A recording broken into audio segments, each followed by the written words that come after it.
আধার ৬। গল্পের নাম রাতের প্রহরী।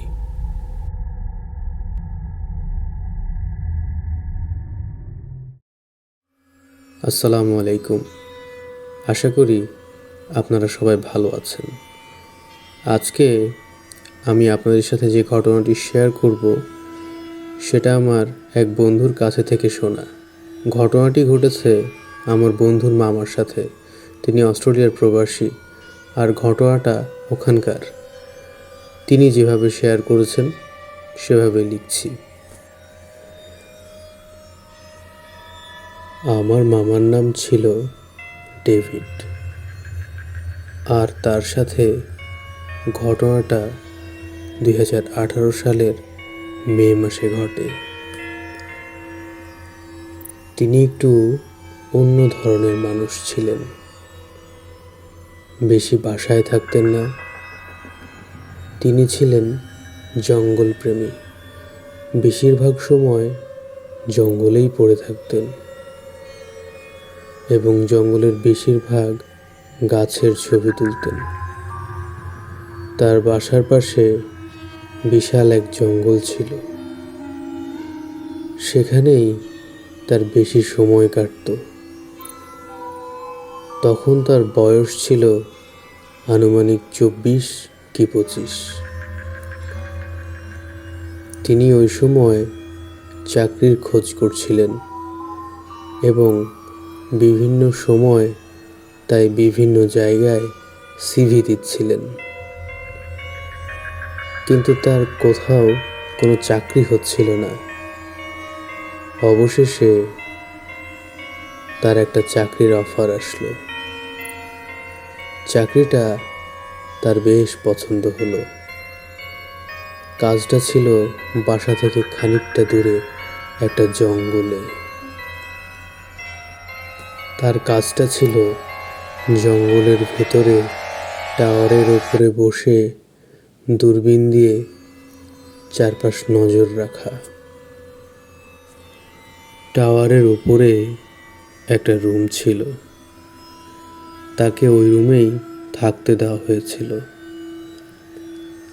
তিনি একটি বিশেষ রেডিও ব্যবহার করতেন। রেডিওটা এমন ছিল যে দূরের মানুষের সাথে যোগাযোগ করা যেত।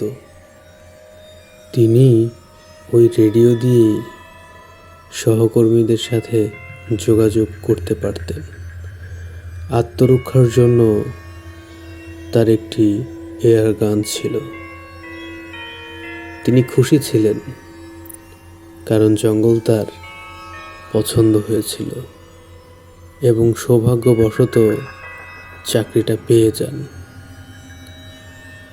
সকালবেলা তার কর্মস্থলে চলে যান এবং এক সহকর্মী তাকে কাজ বুঝিয়ে দেন।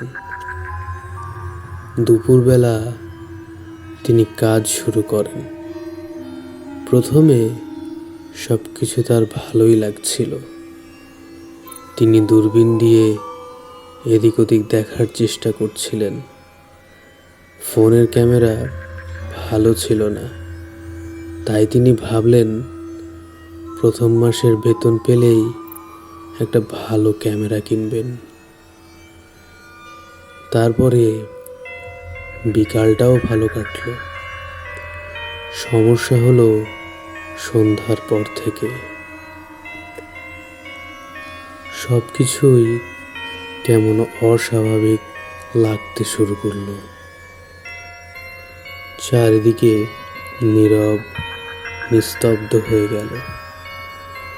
দিনের উপভোগ্য পরিবেশ তার কাছে এখন ভয়ের কারণ হয়ে উঠল।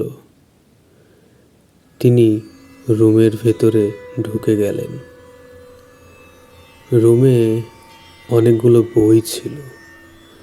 তিনি বই পড়তে শুরু করলেন, কারণ সময় কাটানোর আর কোনো উপায় ছিল না। একটি বইয়ের শেষ পাতায় একটা কাগজ দেখতে পেলেন। তিনি কৌতূহল নিয়ে কাগজের লেখা পড়তে লাগলেন। পড়ে বেশ অবাক হয়ে গেলেন।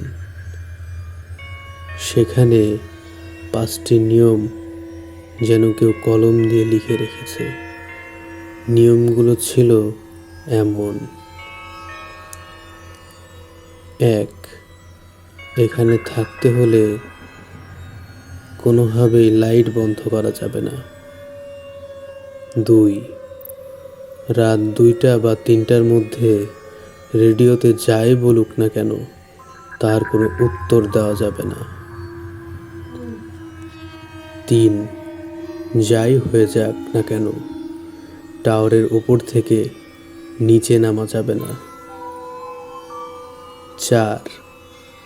বাইরে যদি অস্বাভাবিক কিছু চোখে পড়ে তাহলে এয়ার গান দিয়ে ওপরের দিকে 3টা ফায়ার করতে হবে। 5. ফায়ার করার পর ঘরে ঢুকে দরজা বন্ধ করে দিতে হবে। চারপাশ যাচাই না করে দরজা খোলা যাবে না।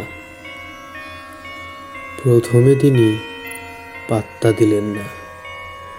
ভাবলেন চাকরিতে প্রথম দিন, তাই কোনো সহকর্মী হয়তো ভয় দেখানোর জন্য লিখে রেখেছে।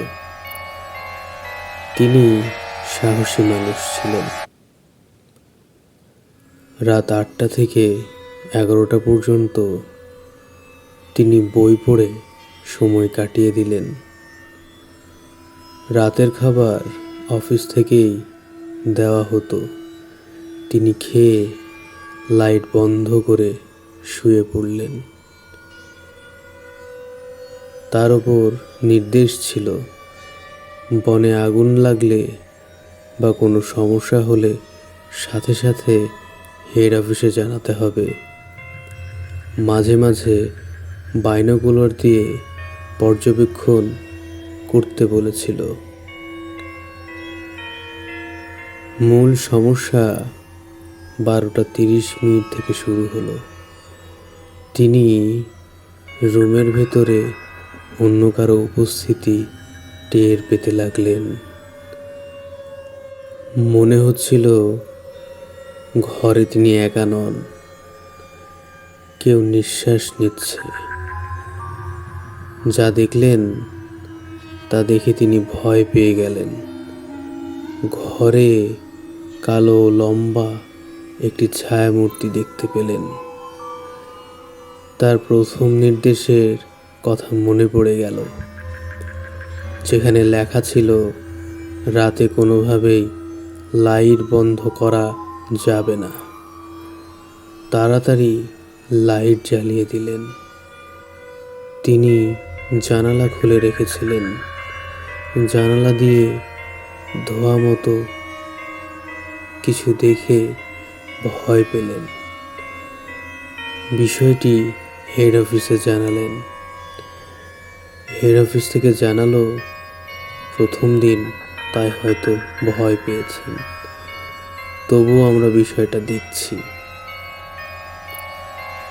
আসল সমস্যা শুরু হলো রাত 2টা থেকে।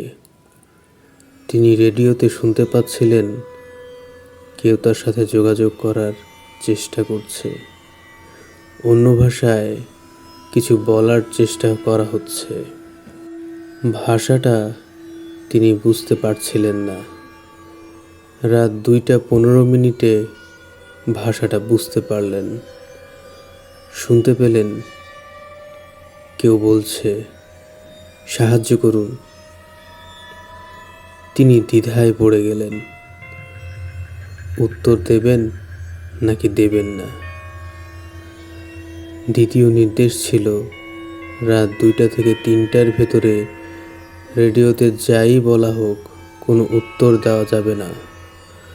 কিছুক্ষণ চুপ থাকার পর আবার শুনলেন, আমি বেশ আহত, আমাকে সাহায্য করুন। এবার তিনি উত্তর দিলেন, আমি কিভাবে সাহায্য করতে পারি? রেডিওর ওপাশ থেকে উত্তর আসে, আমি আহত হয়েছি, আপনি নিচে আসুন।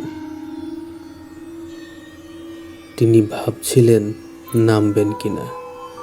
তৃতীয় নির্দেশের কথা মনে পড়ে গেল, যেখানে লেখা ছিল, যাই হোক না কেন নিচে নামা যাবে না। তবে অফিসের কেউ আহত হলে তিনি ভেবেছিলেন বাইরে যাবেন না, কিন্তু নিচে গিয়ে দেখবেন। তখন তিনি যা দেখলেন তার জন্য প্রস্তুত ছিলেন না। টাওয়ারের নিচে অনেকগুলো হায়নার মতো প্রাণী দাঁড়িয়ে উপরের দিকে তাকিয়েছিল। তাদের চোখগুলো আগুনের মতো জ্বলছিল। ভয়ে তার হাত পা কেঁপে উঠল। চতুর্থ নির্দেশের কথা মনে পড়ে গেল, যেখানে লেখা ছিল, অস্বাভাবিক কিছু চোখে পড়লে এয়ার গান দিয়ে ওপরের দিকে 3টা ফায়ার করতে হবে। তিনি 3টা ফায়ার করে ঘরে ঢুকে দরজা বন্ধ করে দিলেন। হেড অফিস থেকে জানানো হলো, আমরা ফায়ারিং শুনেছি, বের হবেন না, লোক পাঠাচ্ছি। কিছুক্ষণ পর দরজায় কড়া নাড়ার শব্দ পেলেন। কেউ বলছে, আমি এসে গেছি, দরজা খুলুন। তখন তিনি অবাক হলেন। হেড অফিস থেকে জানানো হয়েছিল, লোক আসতে 10 মিনিট লাগবে। ভাবলেন, 5 মিনিটে কিভাবে লোক চলে আসলো। দরজার ছিটকানি খুলে ফেলেছিলেন। দরজা খুলতে যাবেন, তখন রেডিওতে শুনলেন, দরজা খুলবেন না, আমাদের লোক এখনো রাস্তায়। ততক্ষণে তিনি দরজা বন্ধ করতে পেরেছিলেন। বাইরের জিনিসটার সাথে শক্তির লড়াই করতে করতে দরজা আটকালেন। তারপর থেকেই বাইরে থেকে ভয়ঙ্কর চিৎকার শুরু হলো। চিৎকারের শব্দে তার বুক কেঁপে উঠল। মনে হচ্ছিল দরজায় কেউ কিল ঘুষি মারছে। কিছুক্ষণ পর সব শব্দ বন্ধ হয়ে গেল। স্বস্তি পেলেন। ভাবলেন, জিনিসটা চলে গেছে। কিছুক্ষণ পর বাইকের আওয়াজ শুনলেন। ভাবলেন, এবার সত্যি অফিসের লোক এসে গেছে। কিন্তু তার জন্য ভয়ানক কিছু অপেক্ষা করছিল। নিচে বিশাল মারামারির আওয়াজ শুনতে পেলেন। পঞ্চম নির্দেশের কথা মনে পড়ে গেল। ফায়ার করার পর কোনোভাবেই ঘর থেকে বের হওয়া যাবে না। তিনি ঘরের ভেতরেই ছিলেন এবং পরদিন সকাল পর্যন্ত টাওয়ারের উপরে ছিলেন। সকালে নিচে নেমে দেখলেন টাওয়ারের আশেপাশে রক্তের দাগ। অফিসের লোকেরা আসার পথে বাইক দুর্ঘটনায় আহত হয়ে জঙ্গলের একটি গাছের সাথে ধাক্কা খেয়েছে। তারা আসতে পারেনি। আমার বন্ধুর মামা আর সেখানে চাকরি করেনি। এরপর বাসায় চলে যান।